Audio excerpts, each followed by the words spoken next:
à tous, j'espère que vous allez bien. Voici une nouvelle vidéo sur le sujet du printemps.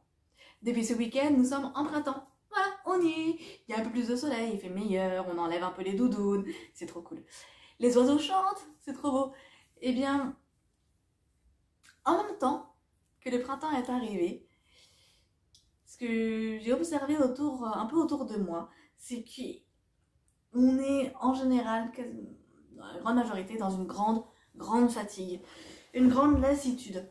Une grande lassitude. Plusieurs personnes autour de moi qui sont tombées malades, rhinopharyngite, grippe, au rhume, mal de ventre aussi, ou même des malaises, depuis ce week-end. Pourquoi? Parce que, en fait, il y a tout un travail énergétique qui est en train de se faire, qui a commencé déjà il y a 1 an, et qui a monté en intensité là maintenant. C'est comme, vous savez, comme... voilà, il y a un hélicoptère qui passe au-dessus, j'espère que vous l'entendez pas. J'espère. C'est comme, vous savez, comme dans un jeu vidéo, on a un premier niveau, pouf, on a un palier, on passe au deuxième niveau, pouf, on a un palier. Et là, depuis ce week-end, on vient de passer un nouveau palier. Alors peut-être qu'en été, du coup, on va passer à un autre palier. Alors si j'ai dit été, c'est possible. Oui. Et en fait, contrairement aux jeux vidéo, ce ne sont pas des niveaux de difficulté qui augmentent, hein, je vous rassure, c'est pas au plus on va augmenter de niveau et plus on va monter en difficulté. Non, c'est pas ça non plus, hein. Le but c'est pas non plus de souffrir, on est d'accord. Mais en fait, là on est dans une période de gros nettoyage. Pour les personnes qui font une thérapie, qui font un gros travail sur elles depuis un certain temps, elles ont sûrement senti un passage avec un sentiment peut-être de retour en arrière, ce qui est possible. Ce que j'ai vu chez beaucoup de personnes autour de moi, et aussi chez moi-même d'ailleurs, hein, un sentiment de « Ah mince, en fait j'ai fait tout ça, mais là je retourne en arrière ». J'ai même une copine qui avait une maladie qui était endormie et qui paf là s'est réveillée, avec derrière la frustration. J'ai une autre amie, c'était des peurs qu'elle avait guéries et qui là paf sont revenues. Alors qu'est-ce qui se passe? Il se passe que, en fait, vous savez, le printemps, au final, la nature, elle se prépare pendant l'hiver, elle dort, voilà, elle est camouflée, il fait froid, il n'y a plus vraiment de croissance, en tout cas beaucoup moins de croissance.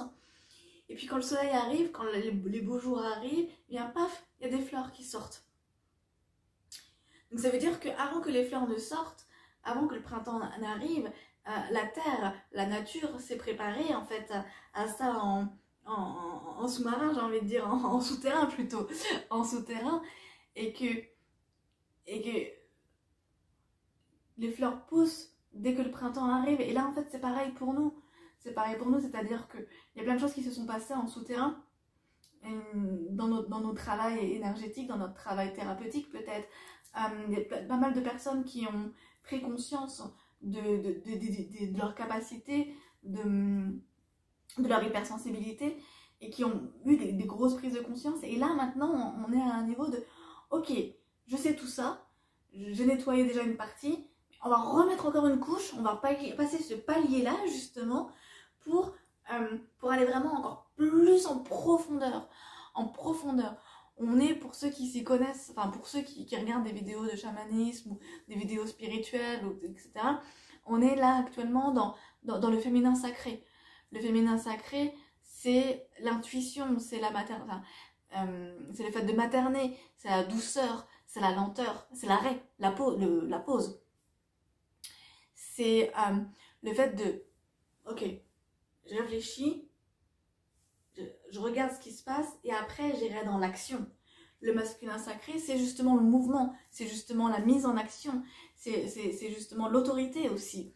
L'autorité, la prise de décision, c'est la création, c'est le moment, c'est le passage justement où, avant d'avoir réfléchi, on est dans le féminin sacré, et bien on passe paf à l'action, dans la création. Et tout le monde a ça en soi, tout le monde, que ce soit un homme, une femme, peu importe peu importe la vie de la personne, on s'en fout. On est dans le féminin sacré et dans le masculin sacré. Il y a des personnes qui vont plus développer le féminin sacré, d'autres qui vont développer plus le masculin sacré. Et ça dépend pas du sexe au final. Ça dépend juste de ce qu'on a de nos préférences, en tant qu'âme et esprit par rapport aux vies karmiques, par rapport au transgénérationnel aussi. Là, toujours est-il que nous sommes dans le féminin sacré, nous sommes dans la douceur, nous sommes dans l'attente, nous sommes dans la patience, nous sommes énormément dans la patience. C'est le moment, en fait, où on est dans le retrait. On est dans le retrait et dans l'observation de ce qui est en train de se passer. En gros, c'est ça. Et ça, il s'agit de l'accepter. C'est dur. C'est très très dur. J'ai eu 2 discussions hier, c'est marrant, c'était deux discussions, une en début de journée et une en milieu d'après-midi. C'était assez rigolo, qui faisaient vraiment écho l'une l'autre, de 2 personnes qui étaient malades, exactement les mêmes symptômes, rhinopharyngite et grippe, c'est ça. Du lundi au mercredi, mais malade comme un... malade, très malade, on va dire ça comme ça, très malade, et qui se sont forcés à venir travailler le jeudi parce que ce sont 2 femmes qui ne pouvaient absolument pas rester à la maison en allant mieux et seules avec elles-mêmes. Et pour autant, c'est ce qui est demandé en fait. Et pour vous dire encore une petite histoire personnelle, c'est que vendredi dernier, donc il y a une semaine, une grosse fatigue. J'ai tenu pendant tout le week-end parce qu'il y avait de la famille à la maison et que je voulais absolument profiter d'elle. Je me suis retrouvée lundi après avoir déposé ma fille à l'école, mais à ne plus pouvoir rien faire. Vraiment, mon corps ne voulait plus rien faire. Même manger, j'ai eu beaucoup de difficultés, j'arrive même pas à le dire d'ailleurs, à me faire à manger. Même sortir mon chien, j'avais beaucoup de mal. J'avais juste, mes yeux voulaient se fermer, je voulais juste m'allonger et ne rien faire. Et le soir, quand j'ai dit à mon mari, écoute, j'ai passé la journée entre le canapé et le lit, il m'a pas cru en me disant, mais attends, mais t'as regardé des trucs, t'étais sur le téléphone, Non. J'étais juste là. Et à un moment, j'arrivais même plus à me connecter à mes guides, j'arrivais même plus à me connecter à mon père, j'arrivais même plus à me connecter à personne. Et à un moment donné, je posais la question, mais putain, punaise, qu'est-ce qui se passe? Et là, j'ai juste entendu, c'est un nettoyage, laisse-toi faire, lâche, laisse faire. Ouais, mais en fait, j'ai des choses à faire quand même, j'ai ma société à monter, elle n'est pas encore créée, j'ai des choses, quoi, je sais pas, enfin, vous êtes sûr que c'est le moment, les gars? Et on m'a dit, non, laisse. Et là, j'ai lâché. Et franchement, depuis mardi, j'ai la patate. Yeah. Après, je sais, c'est pas amené à tout le monde. C'est pas amené à tout le monde d'être à la maison. Voilà, je sais que j'ai une situation particulière où je suis en transition, où j'ai des obligations, mais en fait, je fais ce que je veux. Si, j'ai quand même l'obligation d'aller chercher ma fille et puis de sortir le chien quand même. Et puis de me nourrir, c'est quand même mieux. Et je sais que tout le monde n'a pas cette chance ou ce vécu-là. Ça, je comprends. Pour en revenir à ces 2 femmes qui m'ont dit, écoute, je suis revenue au travail aujourd'hui, donc hier, jeudi, parce que j'y arrivais pas à me retrouver face à moi-même. Et là, en fait, j'ai juste aux 2, c'est marrant, posé 2 questions très simples. C'est, ok, qu'est-ce que tu aimes faire? Quelles sont tes passions qui ne concernent pas l'écran? Est-ce que c'est la lecture? Est-ce que c'est l'écriture? Est-ce que c'est le dessin, la peinture, la poterie? Ou jardiner? Ou cuisiner même d'ailleurs? C'est quoi? Là, il y a l'une d'elles qui me dit, j'adore le dessin. Ok, super. Écoute, la prochaine fois que tu es dans cet état-là, et tu n'es pas bien, ou tu n'es vraiment pas bien, et que tu n'arrives pas à rester seule avec toi-même, eh bien, dessine ce que tu ressens, dessine ce que tu vois, dessine ton canapé, peu importe, dessine. Voilà. Et comme ça, en même temps, en dessinant, et c'est aussi la discussion qu'on a eue, la discussion qu'on a eue à la dernière vidéo, c'est de trouver un moyen de faire ressortir là ce qui est là à l'intérieur, c'est ce mal-être là, de le faire ressortir d'un moyen qui nous convient le plus. Le moyen que je viens de découvrir, c'est de faire des vidéos. punaise, ça me fait un bien fou de faire des vidéos. Et c'est d'abord avant tout pour moi en fait que je le fais. Et si en plus je peux donner des astuces, aider d'autres personnes comme ça de façon gratuite, waouh, mais c'est génial en fait. Voilà.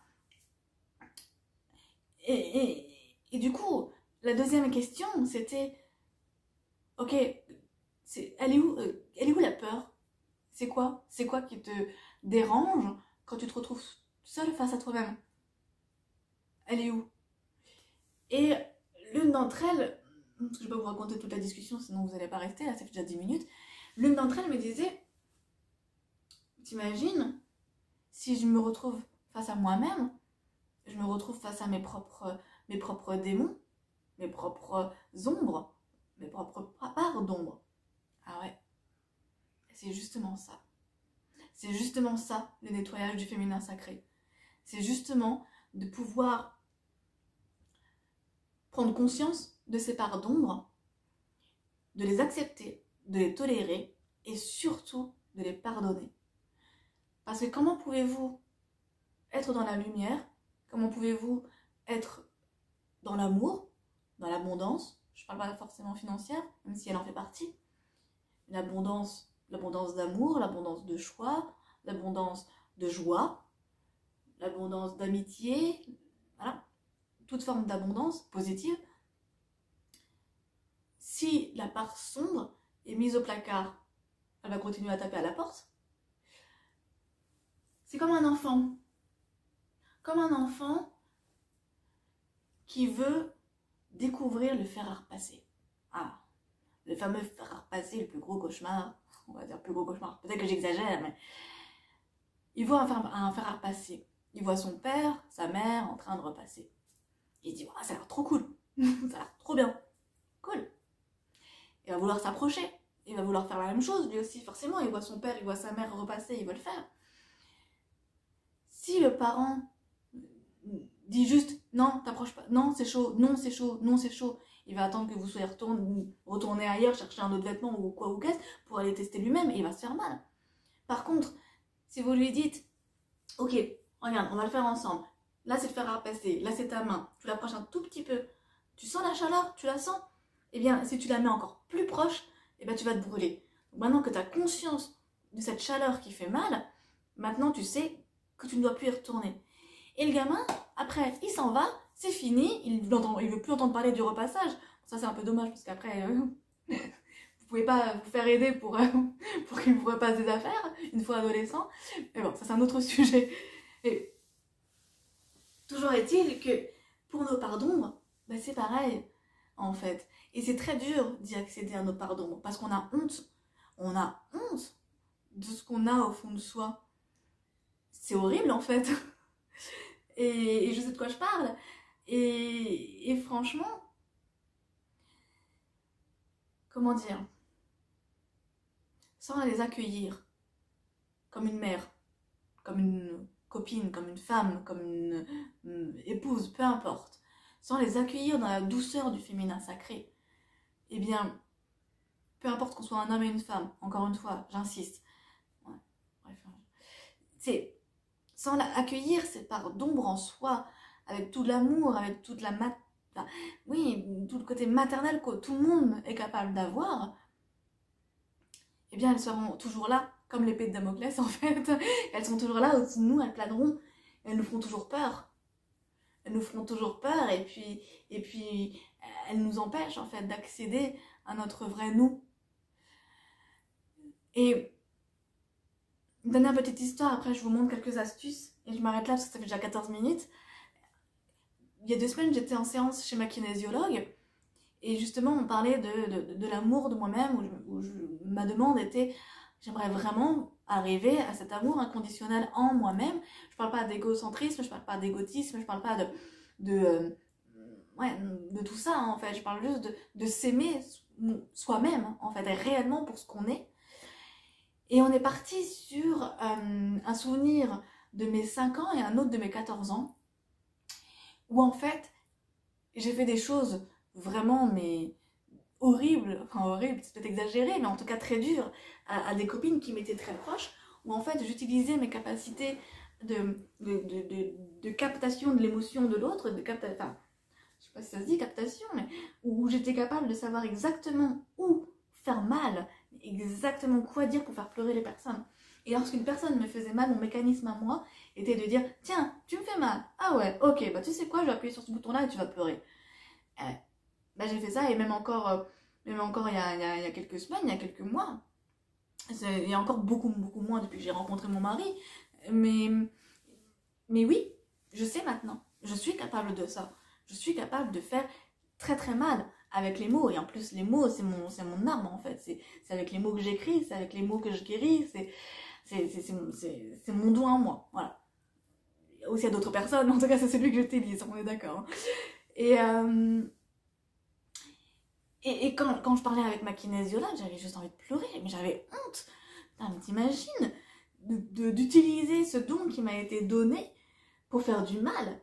Et là, elle m'a regardé dans les yeux, elle m'a dit, mais Marion, c'est justement ça, c'est bien. Ça veut dire que tu as expérimenté le mal, tu as expérimenté ce que c'était capable de faire avec ces dons-là, avec ces capacités. Maintenant que tu sais ça, intègre-le, pardonne-toi, accepte-le, tolère-le et pardonne-toi. Ça a été un long travail, ça a été un très très long travail. Et maintenant, je me suis pardonnée, c'est pour ça que je peux le partager avec vous, justement. Et je sais de quoi je suis capable. Et aujourd'hui, maintenant que je sais de quoi je suis capable, comme un enfant sait qu'il est capable de se brûler avec un fer, eh bien, je regarde cette pardon et je dis, ok, c'est bien, t'es là, bah reste là. Là pour l'instant, j'ai pas besoin, j'ai pas envie, j'ai plus envie. Aujourd'hui, j'ai envie d'expérimenter le bien. J'ai envie d'utiliser ces dons pour faire du bien, pour envoyer de l'amour, pour envoyer de la guérison, en fait. C'est tout ce que j'ai envie de faire. Et ça, c'est capable. Ça, c'est possible de faire, ou je suis capable de le faire, parce que je suis en train de développer, grâce au féminin sacré, avec toute la douceur et tout l'amour, tout le bien que je peux faire, en fait, avec ces dons-là. Voilà.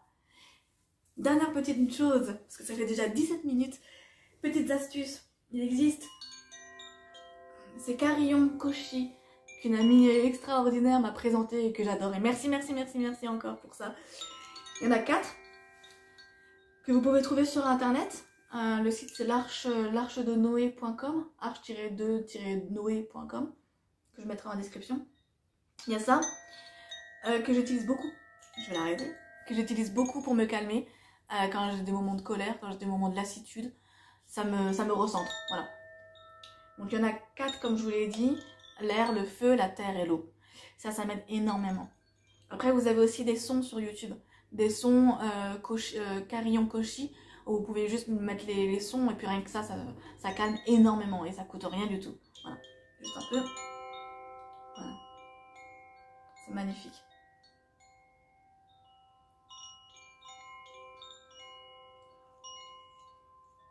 Là c'est celui de la terre pour celui-ci.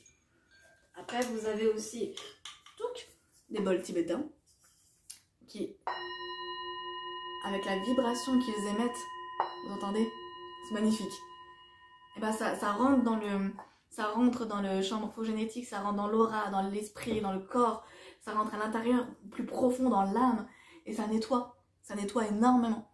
Pareil, sur YouTube, vous avez aussi des méditations comme ça. Il y en a, j'aime bien taper méditation tibétaine. Et vous avez une instrumentalisation de bols tibétains, de plusieurs bols tibétains, c'est juste magnifique. Ça me calme direct. Quoi d'autre? Tac. Il y a ça aussi, par exemple des coloriages. Des coloriages, bon là ce sont des animaux, et c'est tellement petit, il y a aussi plein de coloriages mandala que vous pouvez trouver en librairie de plus en plus. Et ça calme, mais tellement. Par exemple, je vais commencer, et c'est tellement petit, vous voyez. C'est tellement petit, c'est tellement que vous devez uniquement vous concentrer sur la précision. Et moi, je laisse mon esprit vagabonder, je laisse mon mental, vas-y, fais ce que tu veux. Vas-y, plein d'idées me viennent, plein de souvenirs, de discussions avec des copines, discussions avec la famille, peu importe. Ça fait un bien, ça calme. Et puis, un petit truc qui n'a rien à voir, mais qui m'éclate en ce moment, c'est, j'ai acheté ça Ce sont des stickers. Normalement, ce sont pour les enfants, pour les adolescents, on est d'accord, mais c'est bien d'être un peu enfant de temps en temps quand même. Et en fait, l'univers m'a tellement parlé, vous voyez, avec la licorne, l'arc-en-ciel, les fées et tout. Et en fait, ce sont des stickers qu'on a. Ici, il y a plusieurs pages, vous voyez, j'en ai déjà utilisé pas mal. Et en fait, derrière, vous avez différents univers et vous les mettez où vous voulez. Tac. Vous mettez en fait les stickers où vous le souhaitez. Tac. Voilà. Et il n'y a pas à réfléchir, en fait. Vous faites ça, vous collez où vous voulez, vous faites ce que vous voulez, en même temps vous pensez, vous faites... Et franchement, ça, le soir, moi, ça m'aide. Ces astuces-là, selon mon envie, m'aident énormément. Voilà. Si vous avez des astuces vous-même, d'autres astuces, j'adore les partages déjà qu'il y a eu sur Facebook, sur d'autres astuces, c'est génial. Donc, si vous avez d'autres choses à partager, n'hésitez surtout pas. Et puis, voilà, n'oubliez pas le féminin sacré actuellement qui est à travailler. C'est un grand mot travailler, ça fait un peu enfin bref, laborieux, tout ça. Non, qui est plutôt à méditer. Voilà, j'ai envie d'utiliser ce mot-là, à méditer. Dans la douceur, dans l'amour, dans l'acceptation. Et si on a atteint nos limites, eh ben c'est qu'il y a une raison, en fait. Et c'est là que le féminin sacré est très important. C'est accepter qu'on a nos limites. Voilà. Et juste ne pas être comment être trop dur avec soi, tout simplement. Comme une mère avec son enfant, et accepte en fait ses limites, et ben c'est pareil. Soyez une mère à vous-même au final. Que de la façon dont vous êtes avec votre enfant, ou même avec des enfants, peu importe si ce soit. Voilà. Et bien c'est pareil avec vous-même. Tout simplement. Je vous fais de gros bisous, j'attends vos commentaires, à savoir si vous avez d'autres astuces, qu'elles soient spirituelles ou peu importe, on s'en fout en fait. Mais voilà. Je vous fais de gros bisous et je vous dis à très bientôt. Au revoir.